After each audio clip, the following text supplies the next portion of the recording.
L'homme charnel ne pense qu'à lui-même et croit toujours avoir raison. Non seulement il se limite à examiner les choses en surface, Mais il ne prend jamais le temps de s'examiner lui-même. C'est comme laver sa voiture tous les jours sans jamais regarder l'état du moteur. tandis qu'un homme spirituel cherche à s'éclairer afin d'éclairer les autres. Regardons par ces exemples la réaction d'un homme charnel contre celle d'un homme en esprit. D'accord. Premier exemple, acte 4, versets 29 à 31. Les disciples demandent plus de puissance afin d'accomplir plus de miracles en son nom. C'est le genre de verset qu'un homme charnel ira chercher pour ses prières. Pourquoi cherche-t-il plus de puissance? Pour se faire remarquer. Hé les amis, est-ce que vous voyez les miracles que je fais? Toi, esprit impur, au nom de Jésus, je te commande de partir. Aucun esprit ne me résiste.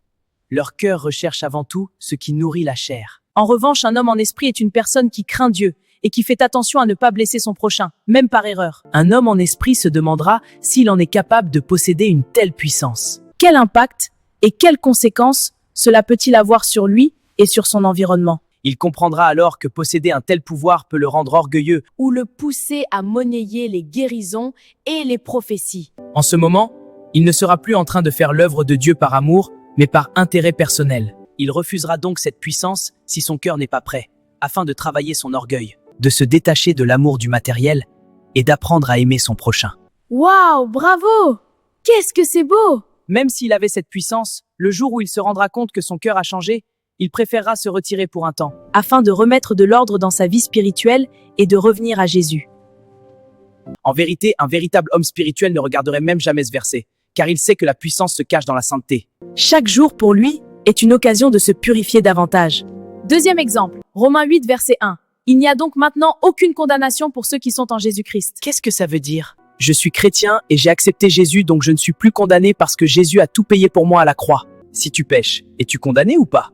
Non, parce que Jésus a tout payé pour moi et son sang me lave chaque jour. L'homme charnel fait ce qui lui convient et satisfait sa chair, tandis que l'homme spirituel cherche à plaire à son Dieu. Jean 14, verset 21. Celui qui a mes commandements et qui les garde, c'est celui qui m'aime. Penses-tu aimer Jésus en ne respectant pas ses commandements? Jésus aime ceux qui l'aiment et se révèle à eux selon Proverbe 8, 17. Tu lis la Bible et tu ne retiens que ce qui t'arrange.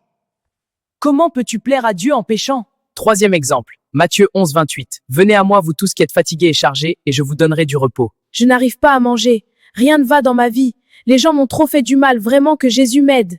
On t'a fait du mal.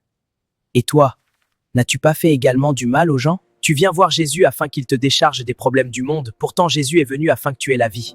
La vie concerne ton homme intérieur et non l'extérieur. Le fardeau que Jésus demande de déposer, ce sont la haine, la jalousie, le mensonge, l'impudicité, l'idolâtrie, la masturbation et les querelles. Tout ce qui est en toi qui ne le glorifie pas. Et en retour, Jésus te remplit de son joug qui est le jet.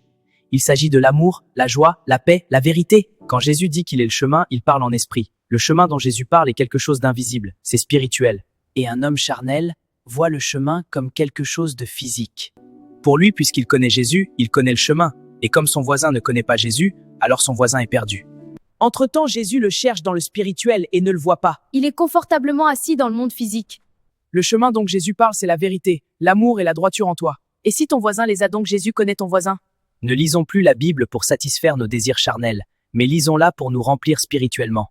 Allons chercher dans les profondeurs ce qui va faire mal à notre chair et transformer notre être. Que la gloire revienne au Seigneur. Amen.